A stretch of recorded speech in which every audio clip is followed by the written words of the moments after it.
Olá, meninos e meninas! Iremos iniciar agora a nossa 7ª aula de programação web. Então, o que nós aprendemos na última aula? Nós aprendemos sobre listas que podemos adicionar no nosso documento HTML. No caso, essas listas podem ser de descrições, com ordem, sem ordem e aninhadas. As listas com ordem, como o próprio nome já diz, vão dar uma ordem para as instruções do meu documento, certo? Então, quando for exibido pelo navegador, vai aparecer uma ordem das instruções. Na lista sem ordem, ela já não tem uma ordem, não é numerado. E as listas aninhadas, eu posso ter uma lista dentro da outra. Então, hoje iremos iniciar os nossos estudos através do iframes, porque um documento HTML pode conter outros documentos dentro dele, e para fazer isto, eu vou usar o elemento iframe, que ele possui o atributo src, que indica o caminho absoluto ou relativo de um documento HTML, certo? Então, aqui é um exemplo do iframe que eu posso adicionar no meu documento HTML. O src seria o caminho que eu vou adicionar no meu documento, certo? Então, como este documento HTML seria exibido no meu navegador? Seria exibido desta maneira, certo? No caso lá, colocamos do K9 Treinamentos e da USP, Universidade do Brasil, certo?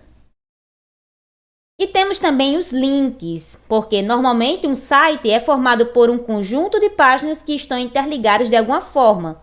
Então, para permitir que o usuário navegue entre as páginas, devemos usar os links.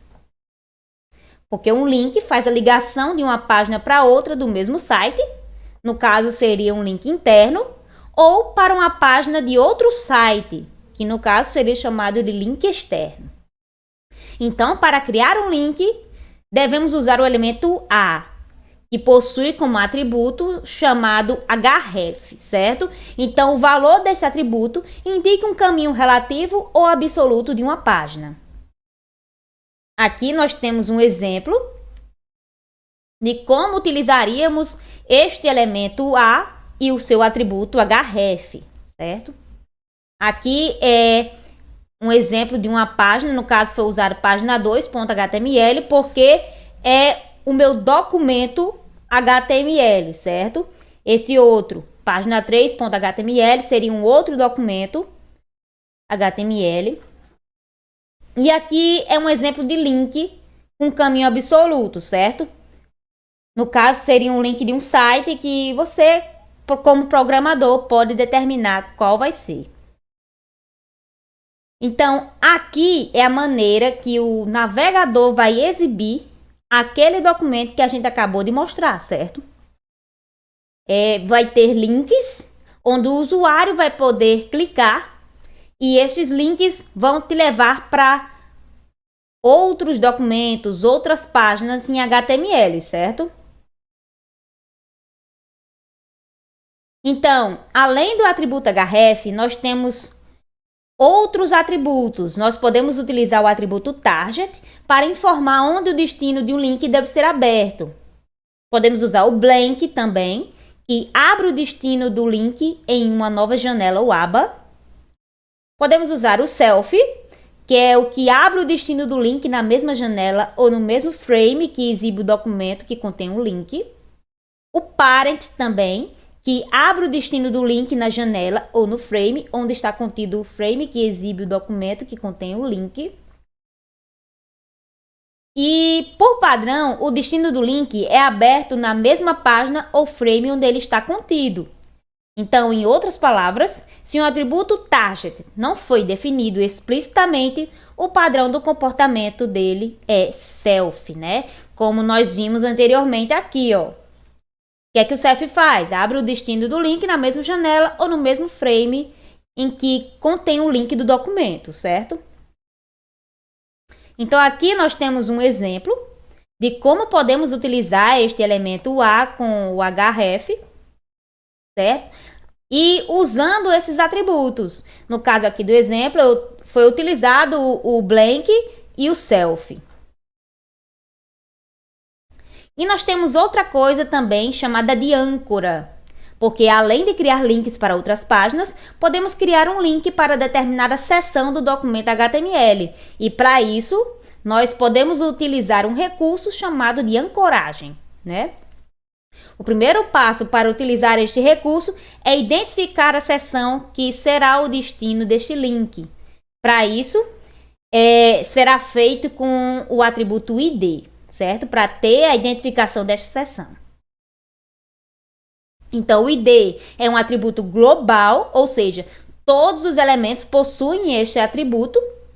E o segundo passo é criar links utilizando os identificadores das seções de acordo com a sintaxe do exemplo a seguir, que eu vou mostrar daqui a pouco, certo? Então, observe bem a utilização do caractere C#. Então, aqui nós temos um exemplo de âncoras, certo? No nosso documento HTML. E aqui é como vai ser exibido este recurso âncora no seu navegador. Então, nós temos também outro recurso que são as imagens, porque seria muito entediante, né, se você não pudesse adicionar imagens às suas páginas em HTML. Então, para que isso aconteça, nós devemos utilizar o elemento IMG para adicionar imagens em nossos documentos HTML. E o atributo que o elemento IMG utiliza é o src, que indica o caminho absoluto ou relativo da imagem que nós queremos adicionar. Então, o elemento IMG possui um atributo obrigatório chamado de out. Esse atributo define um texto alternativo que pode ser utilizado, por exemplo, se houver um problema ao carregar a imagem ou por software de leitura de tela. Então, aqui nós temos um exemplo da imagem, né, de como podemos utilizar esse elemento IMG e src, que é o atributo do elemento imagem, do elemento IMG. Então, aqui é o caminho que contém esta imagem, certo? Então, aqui também, ó, outro caminho de imagem que eu vou colocar no meu site. Essa imagem já está relacionada a esse desenvolvimento web com HTML, essa outra SQL e essa outra está relacionada com a orientação a objetos em Java. Certo? Aqui nós temos um outro exemplo de um caminho de imagem relacionado a desenvolvimento web, certo? E como é que isso seria exibido no seu navegador? Desta forma aqui. Aquele caminho vai determinar onde é que aquela imagem que eu quero vai estar. Então, aquele código vai pegar aquela imagem e vai exibir na sua tela com auxílio do navegador, certo? Então, aqui, ó, eu tenho as imagens que estão atreladas às frases que o exemplo determinou. Para outra, as âncoras, que criam um link para determinada seção do documento HTML, e as imagens, que podemos adicionar imagens em documentos HTML com o auxílio do elemento IMG. E este IMG, que é um elemento, ele possui como atributo o src.